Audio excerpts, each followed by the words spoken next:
এই যে রেল আন্দোলন একটা পরিচিতি পেয়ে গেছি, পরিচিতি পেয়ে যাওয়ার পর আমি রেলের অংশীজন সবাই জয়েন করেছিলাম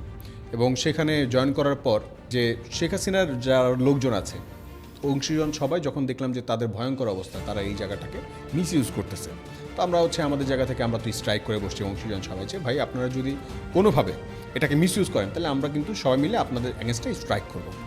তো তখন অনেকে এরকম নেগোসিয়েশন করার জন্য অনেক লোক আসছে, গোয়েন্দা বিভাগের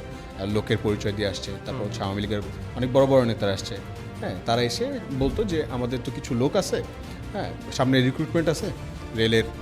তোমার লোকো মাস্টার থেকে শুরু করে আরও অনেকগুলা পদে পদায়ন হবে, তুমি তোমার জায়গা থেকে, কেননা অংশীজন সবাই ওই সময় আমি ডিরেক্টলিভাবে বললাম যে ভাই আমি তো নিজেই কাজ করবো না, আর যদি কেউ করেও তাহলে ধরেন আমি তাকে এক্সপোজ করে দিব।